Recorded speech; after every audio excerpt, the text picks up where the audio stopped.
Fala aí, pessoal, bem-vindos a mais um episódio aqui do De Dono para Dono, o nosso podcast onde a gente sempre traz empreendedores com histórias super bacanas para dividir com a gente. E, cara, esse episódio aqui, para mim, especificamente, é super bacana. Eu tô aqui com o Thiago Maschietto, que era, né, diretor comercial da Semembras, agora CEO da SBS Green. Ele vai contar um pouquinho dessa história aqui. O Thiago talvez seja um dos projetos mais legais que eu participei na Audas, foi super divertido, para dizer o mínimo, né? E a gente vai dividir um pouco dessa história aqui. Thiago, em primeiro lugar, super obrigado pelo convite, né? Pelo carinho com a gente, por estar aqui, pela jornada, né? Que a gente acabou trilhando juntos aí desde 2022, desde 2022, super divertido. E aí já aproveita para se apresentar e contar um pouquinho de quem é o Thiago, de onde veio. Sua família tem um histórico enorme com essa parte com agricultura, com sementes. Divide um pouquinho dessa história com a gente aí. Boa. Bom, obrigado. Tô aqui realizando um sonho. Quando eu conheci o Julián em 2022, eu falei que duas coisas para ele, que eu queria uma cadeira na Audas e que eu ia participar do podcast. O podcast está aqui, a cadeira já tem, A cadeira tá quase já. A cadeira tá quase. Então, cara... Tem que fazer algumas coisinhas antes. Tem que fazer algumas coisinhas antes, mas já tá chegando perto. Bom, um impossível a gente já fez, né? Um impossível a gente já fez. Vamos pro próximo. Então, cara, eu que agradeço por tudo, né? Não só por estar aqui, mas pela Audas, tudo que a Audas fez para mim, me mudou como pessoa também, como profissional. Então, cara, tô realizando um baita sonho. De novo, né? Foi o segundo sonho já com vocês, né? Boa. Então, muito bom. Cara, eu sou o Thiago, sou agrônomo formado, sou de Penápolis, interior de São Paulo. Uma cidade que não é tanto da agricultura, mas ela traz um histórico muito grande, né? O meu pai, o meu avô e meu tio começaram esse mercado de semente forrageira lá em 1967, onde criaram na época a semente Maschietto, que era a pioneira no setor, onde vendia saco de, como eu falo, saco de café, esse saco branco com semente de colonião, para quem, não sei se a galera conhece, mas é aquele pasto que a gente vê na rodovia, né? A gente anda na rodovia, aqueles pastos verdes, aquilo lá é um colonião. E eles ficaram muito conhecidos no mercado, que eles começaram a trazer novas pastagens na fazenda deles, e os vizinhos começaram a entender por que a pastagem era mais verde, e foi aí que começou o negócio de semente. Então eles começaram a colher o colonial na fazenda, para uso próprio, e começaram a secar, e começaram a vender para os vizinhos, e aí começou o mercado de semente. Então, assim, é uma história bacana, e eu não participei da Maschietto, não tinha idade suficiente para isso, mas essa história que me fez agarrar esse mercado com as minhas mãos e falar, puta, eu vou fazer dele é meu plano de carreira. Então, a história que a gente brinca, né? O DNA do pioneirismo tá dentro de mim e fez eu seguir carreira com ele. E você sempre atuou nesse segmento? Sempre atuou com semente de forrageira? Sim. Cara, eu sempre atuei. O meu pai é um empreendedor nato, né? Então, meu pai já fez inúmeras coisas. Ele já mexeu com semente, já foi garagista de carro, que é o que ele mais ama. E hoje ele trabalha com trade. Mas eu, Thiago, fiquei 1 ano na construtora da família na época, né, cuidando da parte mais operacional. E depois eu voltei para o mercado de forrageira, né? A gente brinca que forrageira é um negócio muito viciante. Então, como eu já estava picado pelo mosquitinho da forrageira, não tinha como eu sair dela. Então, a grosso modo, 100% do meu tempo foi destinado ao mercado, assim. E Thiago, assim, antes da gente falar um pouco mais da história ali da Semembras, da SBS, esse segmento, assim, de sementes forrageiras, de agricultura integrativa, tem ficado cada vez mais famoso, entre aspas, agora, por conta de todas as questões de SG e tudo mais, né? Mas já é um negócio antigo pra caramba. Sim.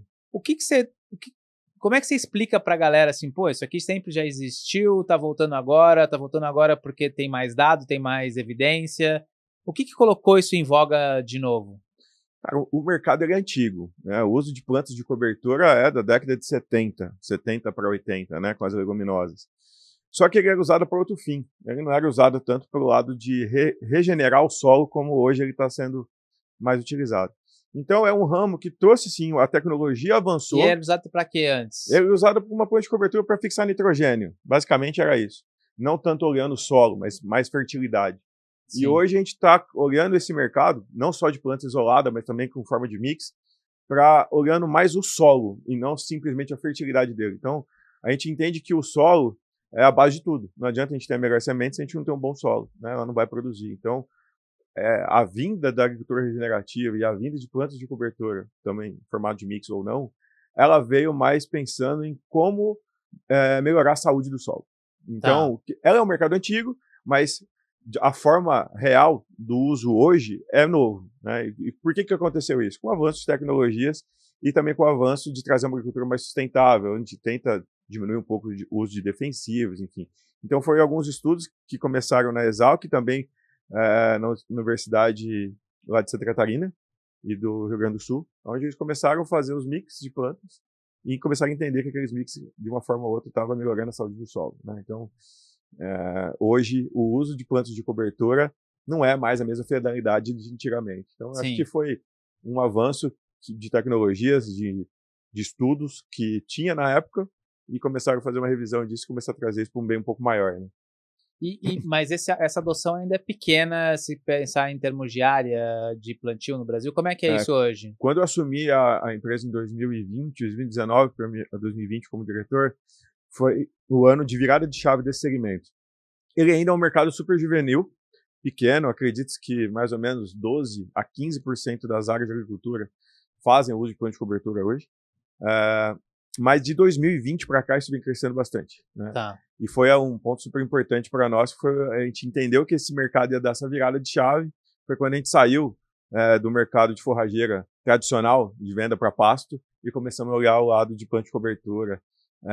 Foi quando a gente pegou o boom junto com o mercado, né? Então, esse mercado, ele hoje deve estar chegando quase em 30% das áreas agricultáveis. E o segundo plano ABC, isso ia acontecer até 2030. E a gente está aí em 2025 praticamente já atingindo a meta do plano. Legal. E isso é um fenômeno que não é só Brasil. Cara, não é só Brasil. Plano de cobertura, principalmente nos Estados Unidos, já é usado, mas em escala um pouco menor, né? Já no Brasil, esse avanço está sendo talvez o pioneiro também em escala e com misturas de plantas de inverno com plantas tropicais. Então acho que o Brasil está inovando mais uma vez aí, trazendo novidades sustentáveis para o agro. E cara, vamos falar um pouquinho ali da Semembras, né? A gente começou esse trabalho, começou um trabalho lá em 2022.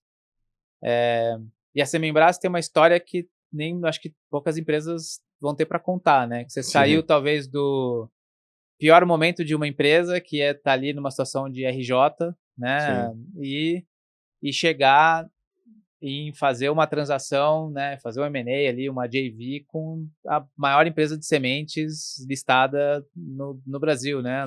Na Boa Safra. E isso num intervalo de tempo razoavelmente curto, né?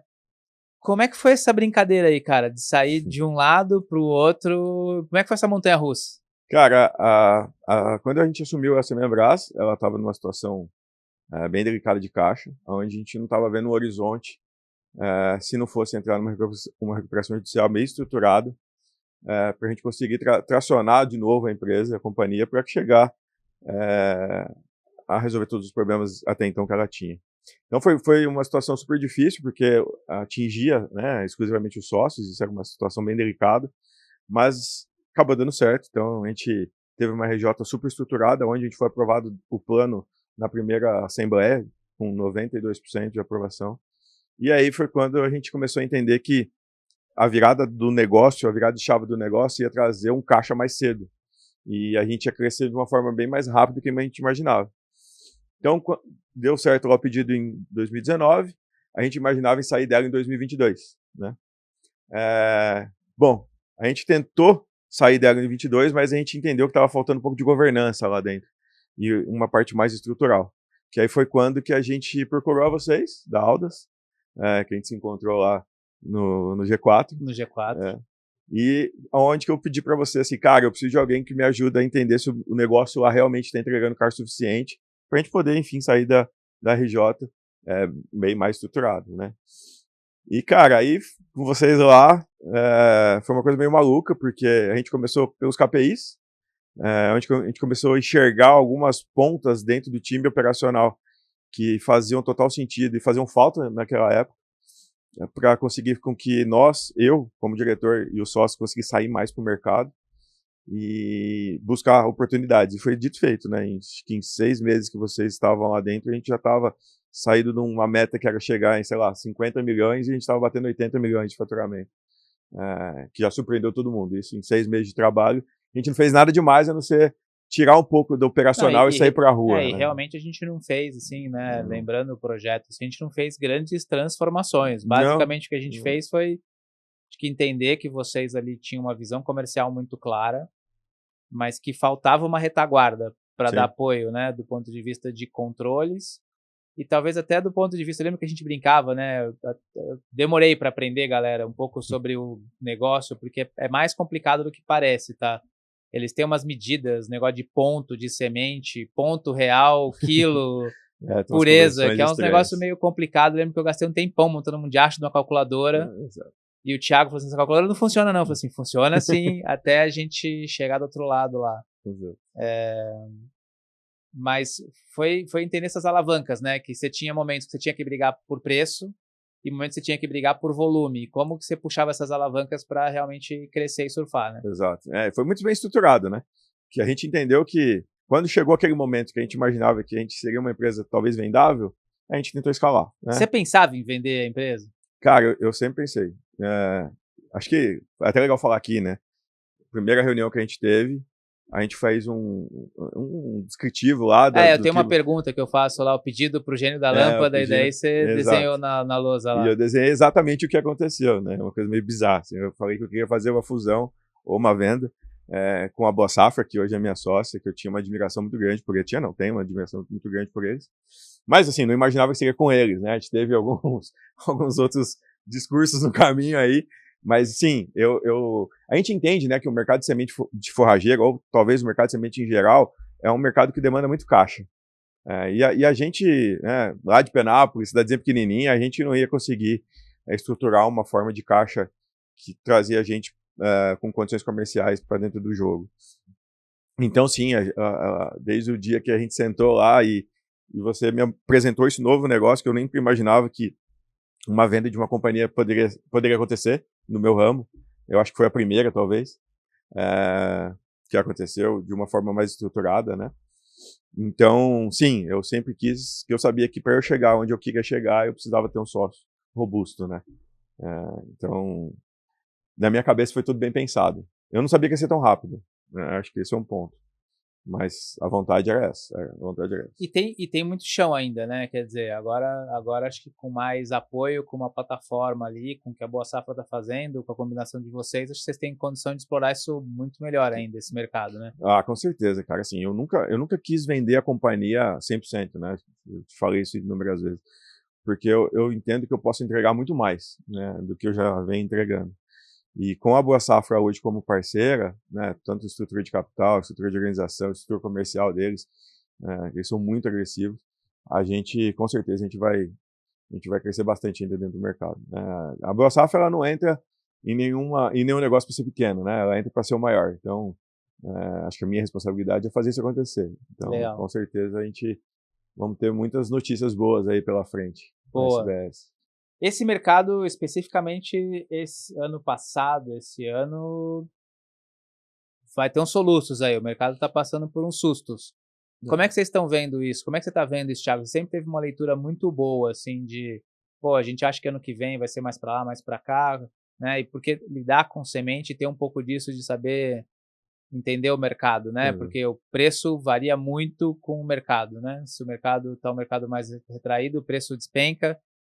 O mercado está animado, o preço dispara da semente e é super volátil, né? Sim, é um mercado totalmente volátil. Acho que isso que deixa a gente mais empolgante, né? Porque hoje tem um ditado que fala, né? Todo sementeiro pode acordar, dormir rico e acordar pobre. E isso é real, porque a oscilação é muito grande, né? Por oferta e demanda. Cara, assim, acho que o agro inteiro está machucado, né? Acho que a gente passou 3 anos de um agro que não é de costume, né? 3 anos que o agro estava muito bem, estava entregando margens que não é comum para o mercado. E eu acho que agora, em 2024, ele começou a voltar para uma realidade. Eu acho que o grande ponto aí é que ele voltou para uma realidade de uma vez. Né? Ele subiu devagar e caiu de uma vez. Né? Então, muita gente se machucou. Então, para 2025, a gente vê um agro muito mais delicado em questão de crédito. Então, é um problema sério, que eu acho que os grandes players, eles sacudiram bem o mercado, então deixou todo mundo muito retraído. E a gente da SBS, a gente está no melhor momento, porque a gente acabou de fazer a fusão, então a empresa está com caixa hoje para trabalhar. Então, a gente vai ser um pouco diferente do que a concorrência talvez hoje estão sentindo, né? Mas é um ano super desafiador. Eu acho que é um ano que eu vejo a pecuária sobressaindo em relação à agricultura, principalmente por conta da soja e milho, né? Que quando entra em crise, normalmente o agricultor historicamente faz aquele feijão com arroz, então não investe tanto. A gente está com excesso de produção de rosiziense no mercado, então o preço dela está baixo, então a gente imagina já que ela não vai entregar um bom ticket médio, consequentemente uma margem um pouco menor. Mas eu acho que isso é uma questão super passageira. Eu vejo aí mais 1, 2 anos no máximo. E depois a gente não volta como era, que eu acho que estava fora do normal, mas também não fica nesse cenário tão... Volta para a média, volta para a média histórica. Volta para a média. Eu acho que assim, a gente está em momento de regresso, mas para todo mundo se reestruturar novamente para voltar do que o agro sempre foi, né? Numa média dos últimos 10 anos. Né? Acho que esses 3 anos não valem muito como referência. E, Thiago, do ponto de vista operacional, assim, o que você julga que foram os grandes diferenciais, né? Que são os grandes diferenciais, eram da Semembras e que está levando agora para a SBS, assim, porque algumas das práticas de vocês não eram necessariamente comuns, assim, do ponto de vista de foco em alguns segmentos e meio que modelo de atuação. O que você julga que, assim, isso aqui é o que fez a diferença para a gente, do ponto de vista operacional? Com certeza foi vislumbrar esse mercado da agricultura, né? A gente, em 2021, a gente entrou num grupo muito grande, que é o Grupo Lavoro, que ela não vendia braquiária. E a gente começou a fazer um trabalho lá bem focado em rosiziense para planta de cobertura. Então, essa virada de chave do mercado e a gente está dentro de um canal agrícola fez com que a gente crescesse, né, 300% ao ano, como a gente vem crescendo nesses últimos anos. Então, acho que a grande virada de chave foi a gente entender que o mercado de plantas de cobertura ele estava ali pronto para decolar e a gente acabou entrando no foguete certo, sabe? Acho que esse é o grande pulo do gato que a gente teve, assim. E entender também que o mercado, apegado um pouco mais dessa ESG, sustentabilidade, então não só vender a rosiziense como planta de cobertura, mas começar a colocar para o mercado qual que é as vantagens dela, o que ela entrega além da palhada, né? Eu acho que esse foi um ponto importante que a gente trazer um certo conforto até para o nosso canal, né, para o nosso cliente. Legal. E a gente fala assim como se fosse, né, se fosse já tem um histórico desde 60, 70 e tal, mas ainda assim é um segmento que tem inovação em desenvolvimento de produto, tem inovação em aplicação. Como é que é isso e como é que vocês estão lidando com isso hoje? Sei que vocês montaram um laboratório lá, vocês têm algumas iniciativas, como é que são essas coisas? O mercado, falta muita tecnologia, né? O mercado ficou totalmente esquecido. Né? Tudo que a gente avançou foi bem menos do que qualquer outra cultura, né? Então, falta tecnologias em materiais, né? A gente tem a Embrapa aí como um ótimo banco de genética, mas uma certa dificuldade, né, de trazer novos materiais. A gente tem outras 2 empresas multinacionais que têm genética, mas que estão com muita dificuldade de trazer capins híbridos para cá.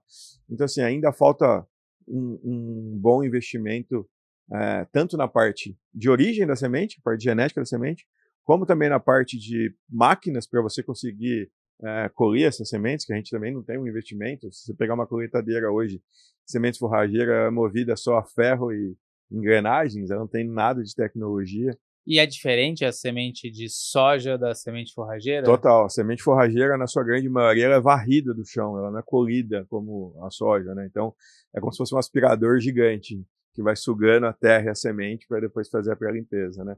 Isso não é a sua grande maioria, não quer dizer que são todos. Sim. Mas é totalmente diferente, né? Quem vê um tufão de terra subindo pro ar, vai saber que ali tem alguém colhendo uma braquiária. Ele tem colhendo semente de forrageira. Exato. Boa. Então, acho que o mercado tem muito a crescer, a tecnologia tem que chegar nesse mercado, e com o avanço da agricultura nele, isso começou a vir. Eu acho que o que a gente evoluiu nesses últimos 3 ou 4 anos, talvez foi mais do que nos últimos 10, em relação à qualidade da semente, né? Porque, não sei se você lembra, que a gente vendia semente por valor cultural, né? Que nada mais é do que a pureza versus a germinação.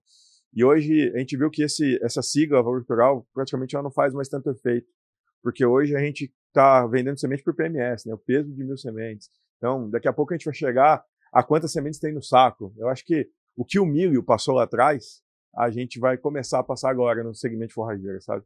Começar a vender sementes realmente puras, com quantidade de sementes por saco, enfim. Então, E a turma está aprendendo essa diferença, assim, porque antes era meio que peso, quilo. Peso, era um saco por hectare, né? Era um saco por hectare. Não, tá. Os agricultores fazem conta, né? Quando você pega um agricultor, ele faz conta. Hoje, a grande maioria dos nossos canais, a gente treina ele a vender semente, vender por plantas por metro quadrado. Né? A gente nem mais fica falando quantidade de quilos por hectare.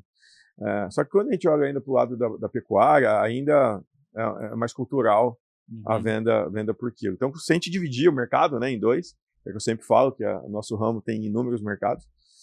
A pecuária ainda é mais tradicional. Eu acho que falta ainda um avanço, um chacoalhão na pecuária, apesar que ela já vem avançando bastante. Mas quando a gente olha a agricultura, sim, hoje as pessoas já sabem comprar semente forrageira. Acho que é um grande ponto, um grande avanço. Um grande avanço. Pô, vai ficar mais fácil agora, porque antes era difícil entender essa parada aí, tinha um monte de conta implícita ali, sim. E até a comparação de preço, de posição de mercado, sim, era bem mais difícil. Vai ficar bem mais fácil a concorrência, vai ficar uma concorrência mais leal, né? Porque, infelizmente, o mercado ainda é pouco, a legislação é muito branda ainda, e não tem tanto fiscal para fazer a conferência daquele material, né? Então, ó, que a gente equalizar e os agricultores ajudar, né? A ponta ajudar, acho que essa evolução é mais rápida. Boa.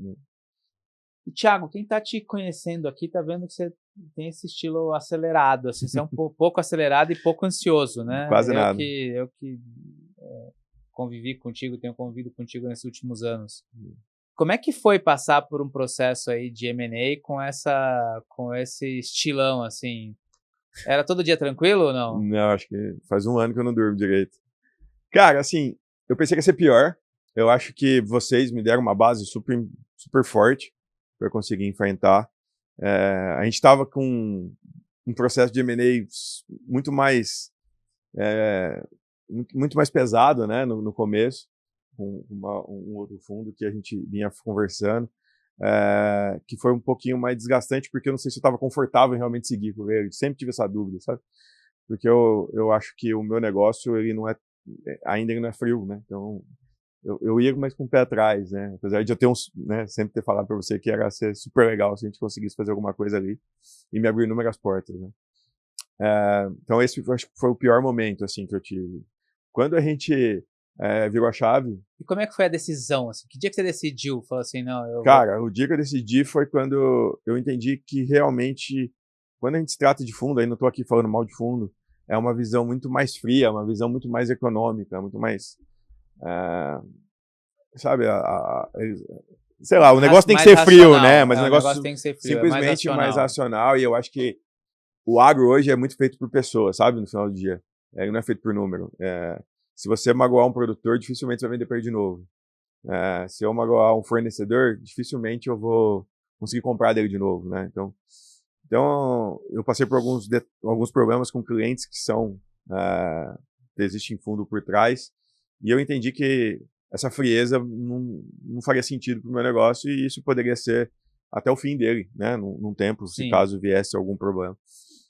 E, cara, então, naquele momento eu falei, cara, não faz sentido a gente tentar negociar, nem que fosse por um valor maior, enfim. Faz sentido a gente ter algum sócio realmente que vive o que a gente vive, né? Que sofre como a gente sofre. Não tinha ninguém melhor do que o Marino, né? Que construiu tudo que ele construiu. E o mercado de soja, apesar de todas as diferenças, é muito parecido com o mercado de forragem, né? A parte de compra, enfim.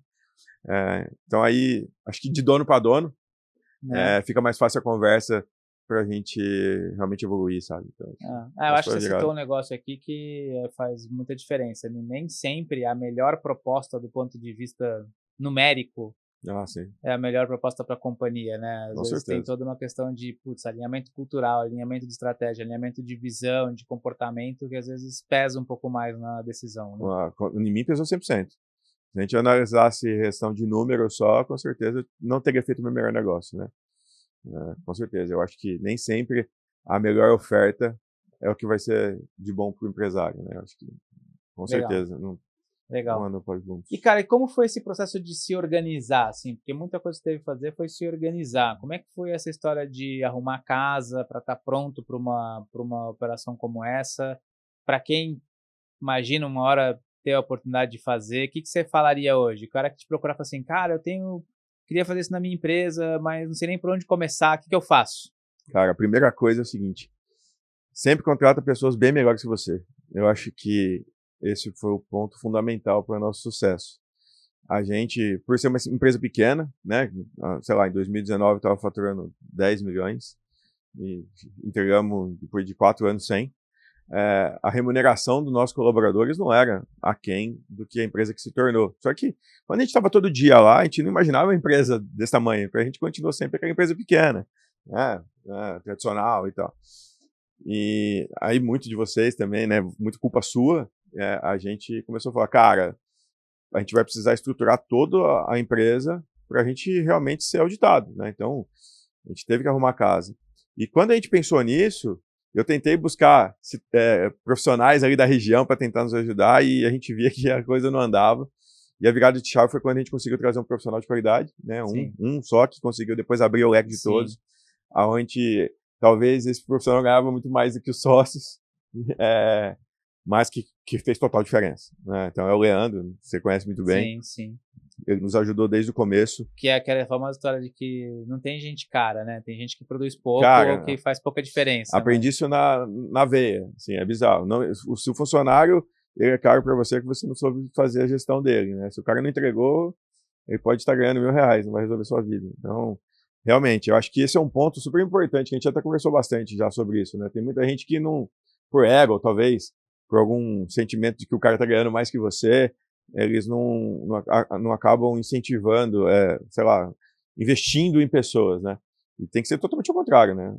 A gente primeiro tem que investir em pessoa para depois o negócio decolar. Então, se não fosse o Red Hunter Fernando, né?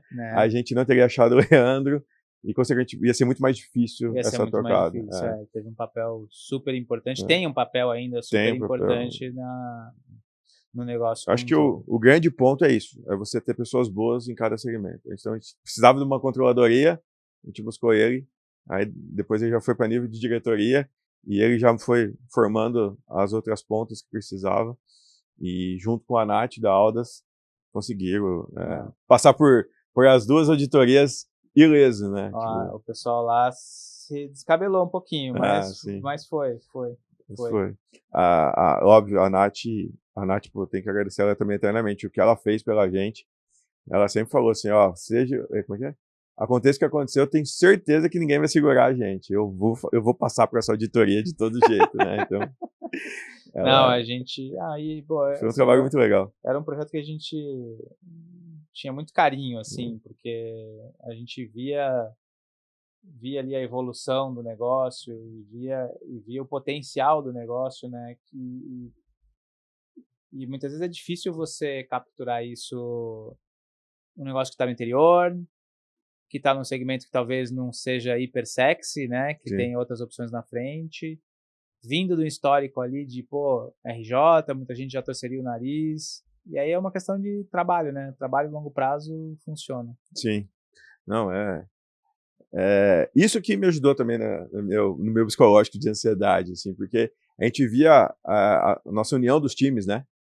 Vocês como a consultoria na época e o nosso time lá, todo mundo se encaixou e deu sangue naquilo, então me dava muito conforto, tanto para mim quanto para o Denilson, sócio, de falar assim, puta, a gente vai acontecer porque não tem como não acontecer, né? Tudo que a gente vem fazendo, o ânimo de todo mundo trabalhando e, enfim, E Thiago, olhando agora 5 anos, 10 anos para frente, o que você espera, assim, que você olha lá na SBS, está fazendo os planos lá com a turma, o que vocês projetam para os próximos 5, 10 anos aí? Cara, a gente... O que dá para falar, né? Não, sim, claro. Com certeza a gente vai ser a maior empresa de sementes forrageiras ou de plantas de cobertura do Brasil, em breve. A gente está com muito apetite para buscar esse mercado, não só aqui no Brasil, mas também fora. Hoje, com a vinda da Boa Safra, a gente já ganhou uma estrutura, né? A gente herdou uma estrutura deles, que é os CDs, que a gente tem hoje, CDs no Brasil todo praticamente. Aumentamos as nossas UBSs, né, que a gente ficava só em Penápolis. Sim. Hoje a gente já tem UBS em Jaborandi, já temos UBS em Primavera do Leste, em Buritis. Então, assim, essa conjuntura... E Penápolis continua. E Penápolis continua. Então, essa conjuntura que a Boa Safra, né, nos presenteou vai fazer com que a gente consiga chegar nos nossos objetivos de uma maneira mais rápida, né? E como eu te falei, eu nunca quero sair do negócio. Esse negócio, ele é viciante, né? Então, o que eu posso falar? Que daqui 5, 6 anos a gente vai ser uma das maiores empresas e, consequentemente, eu vou estar lá. Assim, não vou abandonar o barco, só se o Marino quiser me chutar, mas vai ser difícil. Acho que dá pra falar mais ou menos isso, assim, Juliano. Vai chegar no nosso objetivo, que Legal. você conhece, Legal. Desde a época que você entrou lá, que era ser uma das maiores e melhores empresas de forrageiras do Brasil. Assim. Boa. E, Thiago, mas com essas coisas todas, mesmo assim, você começou a fazer outras coisas em paralelo. Você resolveu montar outros negócios lá. Por que essas de começar a montar outras coisas paralelas? E como é que é isso? Como é que junta tempo? Como é que vai se enfiando? Como é que é esse negócio? Cara, eu sou uma pessoa ligada nos 220, né? Eu sou uma pessoa muito ansiosa. E eu vejo novas oportunidades como uma maneira de me acalmar. Então, por exemplo, quando eu quero acalmar um pouco, sair desse estresse que a gente viveu, vai começar a receber eu crio um monte outro. de proposta para virar sócio em outras coisas. Exato. E é bem isso, cara. Os outros negócios, ele faz eu esquecer um pouco do meu dia a dia e me dá mais gás, porque quando eu entro lá, por exemplo, na pizzaria, que é um outro negócio que a gente tem, muitos insights que eu tenho para usar na semente, eu acabo tirando numa reunião que a gente tem para falar, sei lá, da estrutura de garçom da pizzaria, sabe? Uma coisa bizarra. Mas eu vejo isso, que todos os outros negócios que eu tenho é meio que uma válvula de escape para esconder realmente aquele estresse, aquele nervosismo e me ajuda a desligar um pouco de um único só negócio, assim, sabe? Tipo... E quais são os negócios hoje? Então, são vários ali. A gente tem a Casa Rocco, né, que é uma pizzaria que inclusive já está na Aldas aí. Daqui a pouco tem algumas novidades. Tem a minha esposa tem uma multimarca, a gente também está trabalhando lá. Temos pecuária. Tem estética automotiva também, um projeto super legal, que eu vou te apresentar depois. Que tá bem legal, a gente já tá indo pra 3ª loja. Então, a gente vai se ocupando, assim, sabe, Juliana? Tudo em Penápolis? Tudo na região. Na região de Grande Penápolis. Na Grande Penápolis. Tem coisa em Araçatuba, abrindo algumas coisas em São José do Rio Preto. Mas, assim, como eu falei, é hobby, né? O meu negócio mesmo é SBS hoje. É um negócio muito grande, né? Então, demanda um tanto de tempo. Tô aprendendo a trabalhar agora empresa grande, né, que são muitos processos que a gente não sentia, né? Isso que eu ia te perguntar, como é que é esse negócio de, você tá agora, né, uma coisa você tá ali dono do seu negócio, outra coisa tá dentro de um negócio maior, empresas de tamanhos diferentes, o que muda? Cara, muda tudo. A gente tinha caneta na mão, né, na época, né? Então, assim, era tudo, a gente trabalhava muito mais com a emoção do que talvez com a razão. E quando a gente entra numa empresa maior, cheia de processos, como a Boa Safra, faz a gente ver mais claramente alguns erros que a gente havia cometido, alguns custos a mais que a gente tinha ali que a gente consegue produzir. Só que o grande ponto aí é você conseguir colocar esses processos, mas não perder a agilidade, né? Então, esse é um ponto que a Boa Safra acho que passou por muito disso quando ela cresceu, fez a IPO, e ela trouxe isso aí meio que pronto pra gente, assim. Então, apesar de todos os processos que a gente está vivendo lá, mudança de time, reestruturação de sistema, outras mudanças internas que a gente realocou alguns segmentos lá, tudo isso a gente vem fazendo, porém a gente não conseguiu, até agora a gente não perdeu nada de agilidade, a gente continua uma empresa rápida, a gente continua uma empresa de tomada de decisão super curta, e muito mais planejada, né? Então, acho que eu tô vendo uma mudança que não está me machucando tanto, e não está tão desgastante. Então, uma mudança legal. Eu pensei até que toda essa mudança de cultura ia ser dolorida, né? Não, pelo contrário. Tá sendo muito leve, assim, sabe? Até me surpreendeu. E o mercado recebeu bem. Cara, o mercado recebeu super bem, né? Graças a Deus, a Boa Safra está praticamente em, né? Então, vamos falar que tem 1.200 revendas no Brasil agrícola, ela está em 700 revendas, né? Então, ela já é muito bem vista por elas. E quando a gente fez a união e a gente mostra essa nova estrutura que a gente tem, o que a gente conseguiria de avançar ali com entrega mais facilitada, usar um CD compartilhado para que o nosso cliente não precisaria comprar e já tirar a semente. Então, entendeu que a gente vai trazer inúmeras facilidades e resolver muitas dores que eles teriam, né, no mercado. Então, não, o mercado recebeu super bem, graças a Deus. A gente está onde a gente está indo, o pessoal está falando parabéns e muito confiante na SBS. Boa. Assim. E, Thiago, se você voltasse para trás, assim, se você voltasse lá pro começo, assim, o que você faria diferente? Você faria alguma coisa diferente? Cara, faria. Primeiro, ter pessoas boas, que eu acho que, não que eu não tinha, mas talvez pessoas mais qualificadas. Acho que o grande problema também de uma empresa no interior é que você fica muito fechado naquele mundo, né? Você não... Igual, quando eu decidi fazer o G4... Isso que eu ia te perguntar, nesse ponto o G4 deve ter tido um papel importante. Puta, super ali. importante, cara. Minha vida mudou, assim, drasticamente. Me deu uma visão que eu nunca imaginava, né? Então, o que eu faria, né? Eu estudaria mais, acho que faltou entender mais o mercado e não ficar estudando só o seu mercado, né? Outros mercados, como o mercado financeiro, o que poderia te agregar dentro do seu mercado, uma coisa que eu nunca havia estudado. Cara, muitas pessoas têm receio de consultoria, né? Porque consultor é tudo a mesma coisa. Cara, não é. Tem consultorias e consultorias. A gente conseguiu buscar uma consultoria que botava a mão na massa, né? Diferente de uma que só entrega um relatório. Faz isso e pronto, né? E mudou minha concepção de consultoria, porque hoje, praticamente todos os pontos que eu quero melhorar, eu contrato uma consultoria separada para fazer eu evoluir de uma forma mais rápida. Então, acho que o que eu faria? Trazer pessoas melhores, trazer mais consultorias para dentro do negócio. Estudar mais. E estudar mais. Acho que esse é o ponto. E contratar o Juliano Antonioli, de novo, mais cedo, né? Eu demorei um pouco. Não, boa. Boa. E, cara, se você fosse deixar uma mensagem para você, né, 10 anos atrás, pro Thiago de 10 anos atrás, Thiago 10 anos mais novo, o que você diria para ele? Thiago X. E se você fosse deixar uma mensagem para você, Thiago, ler daqui 10 anos, o que você deixaria pro Thiago ler daqui 10 anos? Guardadinho na gaveta lá. O Thiago ler daqui 10 anos, assim, por tudo que a gente passou, olha onde a gente chegou, assim, né? Tipo, assim, nunca esqueça de tudo que você enfrentou, né? Eu já passei por 3 empresas, né, praticamente. Assim, todas elas com muita dificuldade, assim. Então, tipo, foi muito foda. Mas superamos todas, né? E conseguimos fechar uma parceria gigantesca e tenho certeza que a gente vai ser uma das empresas de referências no mercado. Agora, o Thiago lá atrás, cara. O Thiago lá atrás é foda, punk. Eu tenho um problema, assim, que é muito mais pessoal do que de negocial, assim. Tipo, o Thiago, eu tinha 2 irmãos com problema de saúde, né? Com uma síndrome super rara e tal. E um deles acabou falecendo. Quando ele faleceu, eu comecei a estudar igual maluco para entender o que eu poderia fazer para não perder o outro irmão, né? Que é o Tomás e o Tadeu. O Tomás é o que faleceu. Foi quando eu estudar que eu achei a cannabis, por exemplo, né?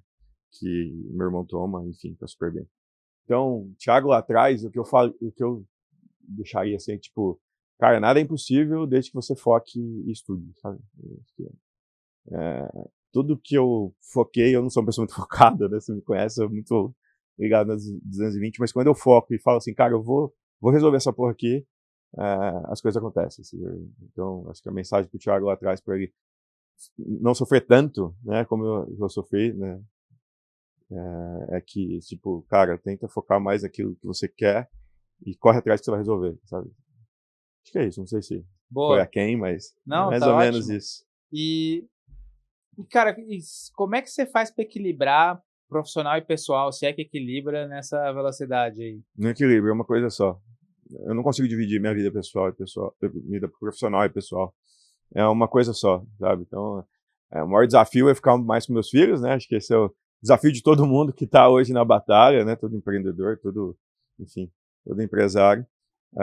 Mas não dá para separar, ter uma vida pessoal e ter uma vida, né, de trabalho. Eu trabalho 24 horas por dia, você me conhece, sábado, domingo, mas eu também tenho meus momentos que eu tiro para os meus filhos. Então, acho que o grande ponto é você equilibrar, né? Eu não tenho dia. Eu posso pegar o meu filho numa segunda-feira à tarde e falar, cara, hoje eu vou pescar, mas domingo eu estou trabalhando. Entendi. Então, acho que tudo é uma coisa só. Não são mais, não tá compartimentalizado, são Não, momentos, são momentos, momentos. são exatos. E é claro, né, eu tive o meu pai, ele trabalhou muito a vida inteira, ele viajava muito. Eu pretendo não seguir o que ele fez. Apesar que hoje você viaja Eu viajo, mas eu viajo muito, segunda né? e volto a sexta, né, praticamente. Você tem essa vantagem de que as viagens são mais curtas, São vamos mais dizer assim. curtas, então, eu acho que é isso, é só saber lidar, porque não dá para separar. A pessoa que fala que separa, no final do dia ali, ela sabe que não é bem assim, né? Eu não consigo chegar em casa e falar, puta, eu vou desligar meu celular agora e vou pegar ele só na segunda-feira. Não funciona para mim. E eu gosto. Acho que o grande lance disso é que o trabalho para mim é como você falou, né? Eu uso o trabalho para me acalmar em outras coisas. Então, tipo, trabalhar para mim é a coisa que eu mais amo na minha vida. Então, eu consigo conciliar, assim, de que os meus filhos fazem parte do meu negócio também, meu negócio faz parte da minha família, enfim. E Legal, a legal, gente vai legal. junto. Boa.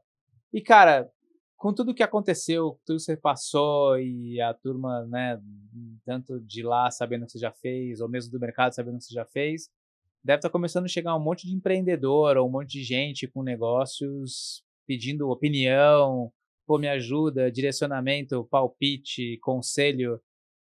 Como é que tá sendo isso, cara? Como é que você tá lidando com isso? Tá começando a aparecer e como é que o que que você diz pra essa galera, geralmente, quando eles te procuram? Cara, assim, eu não vou mentir não, tá aparecendo mesmo. Aparece mesmo, No LinkedIn teve aparece. alguns aí que pedia conversar comigo para eu dar alguma opinião, né, enfim. Cara, assim, é muito difícil para mim dar uma opinião, porque o nosso negócio, ele foi muito, né, customizado, vamos dizer assim. E cara, eu sou um agrônomo, simplesmente que só trabalhou no ramo, né, então, né, quem sou eu para falar. Mas o que eu falo é isso, assim, o que eu dou de dica é, galera, presta atenção, principalmente na parte contábil, eu acho que isso é uma coisa que tem que levar muito a risco, e o que eu nunca levei a fim. E tenta trabalhar mais processual possível, assim, sabe? Uma coisa que é onde, se você precisar fazer uma auditoria, fique mais fácil. Então, acho que o primeiro ponto é olhar a contabilidade, olhar a parte organizacional do negócio, ter pelo menos minimamente uma controladoria que você consegue avançar de uma forma mais rápida, sabe? Sei lá, acho que é isso. Boa. E Thiago, pessoalmente, qual que é a próxima missão? Cara, próxima missão é eu crescer com a SBS, né? Que isso já não é nem meta mais, é uma obrigação que eu tenho certeza que eu vou entregar. Mas eu tenho algumas outras ambições, eu tenho outros negócios que eu quero ainda estar aqui de novo falando de um possível M&A ou sei lá o que com os outros negócios. Eu falei para você, né? Depois que a gente fez um negócio, agora, cara, eu quero fazer vários, né? Não vai ser só Foi esse. picado pelo mosquitinho. Pois então eu tenho uns planos, tenho alguns projetos novos aí que eu estou desenvolvendo dentro do grupo da SBS, mas também, né, pessoal. Então, eu acho que a gente vai estar trabalhando bastante ainda junto. Boa. E quem quiser te acompanhar o que você está fazendo, LinkedIn, Insta, acompanhar a SBS, onde é que acha vocês? Cara, eu sou um pouco usual de redes sociais, mas meu LinkedIn tá ativo, onde que talvez é onde eu mais converso com as pessoas. Thiago Masqueto, né, o meu nome. E o Instagram também. Ele é fechado, porque eu uso muito para momentos pessoais lá. Mas, vamos lá. Acho que nesses dois canais aí consegue encontrar a gente. SBS já está em todos os canais de comunicação, assim como a Semembras, a Sementes no E Brasil. o Insta da SBS é o quê? @SBS. @SBS Green. Tá. E o LinkedIn? E o LinkedIn também, SBS Green. SBS Green. Legal. E a Semembras também, @Semembras ou @Sementes no Brasil, que são as marcas que são licenciadas pela SBS. Show. Alguma mensagem final? A gente está indo pro finalmente aqui. Alguma mensagem que você gostaria de deixar para a galera? Alguma mensagem final que você gostaria de deixar? Não sei se é uma mensagem final. O que eu falo é que, assim, a galera tudo na vida tem um preço, eu acho assim. E eu não sabia que a venda de uma companhia, todas as companhias eram vendáveis. E o pouco que eu aprendi, o pouco que eu vivi nesse ramo, tudo tem negócio, né? Acho que esse é um ponto que eu gostaria de deixar isso bem claro para todo mundo. Só que para ele acontecer, você precisa ter uma pessoa boa. Eu acho que o M&A hoje no Brasil... Ixi. O helicóptero aí te atrapalhando. Tá. Agora já esqueci o que eu falo.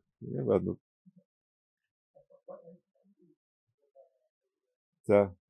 Se ele lembrar, né? Não vou lembrar não, vou mudar aqui. Não, você tá falando que todo negócio... De M&A, né? Acho todo que negócio é vendável, né? Todo negócio é vendável. Eu acho que o M&A hoje no Brasil vai crescer bastante. Só que tem muita gente que não trabalha muito bem nisso, sabe? Eu acho que isso acaba estragando um pouco o mercado. Então, acho que escolher pessoas certas como advisor, enfim, escolher pessoas certas na parte jurídica, acho que isso é super importante para você realmente conseguir conquistar os seus objetivos. Acho que tudo é vendável, o mercado acho que vai crescer muito nisso, só que tem que tomar muito cuidado. Não tem tantas pessoas boas no mercado, não. Boa! Thiago, muitíssimo obrigado mais uma vez por estar aí, né, por aceitar nosso convite para vir aqui, né? Obrigado por ter confiado na gente aí nesses últimos 3 anos. Acho que tem mais um monte de coisa para a gente fazer nos próximos N anos, não vou dizer quantos, porque eu espero que seja uma jornada longa. Pra gente tem sido super divertido, uma honra, a gente aprende pra caramba ali com vocês o tempo inteiro, né? Contigo, com o Denilson, com o Leandro, com a turma toda. E mais uma vez, obrigado pelo carinho com a gente aí, né? Mais sucesso ainda lá na SBS, tenho certeza que a turma vai ouvir muito de vocês ainda. Boa. Não, eu que agradeço, Leandro. O segundo sonho aqui que eu conquistei com você. E, cara, com certeza a gente vai trabalhar muitos e muitos anos juntos aí. Pode contar com a gente. E novos projetos virão aí, pra gente estar aqui de novo. Bora lá. Pessoal, para quem acompanha a gente, obrigado por acompanhar mais esse episódio, né, do De Dono para Dono. Quiserem conhecer um pouquinho mais sobre a gente, acompanhem lá no @aldas_, no @de Dono para Dono, no @juliantonioli, né? Então, obrigado pela audiência mais uma vez. Até a próxima. Valeu, Thiago. Né? Acompanhem aí o que a turma está fazendo. Tenho certeza que vocês vão ver coisas muito legais ali. Tá? Até o próximo episódio. Um abraço. Gostou do que você assistiu aqui hoje? Então, segue a gente e não perde a chance de ser avisado a cada conteúdo novo e garantir que você não perca conteúdos super bacanas como esses aqui.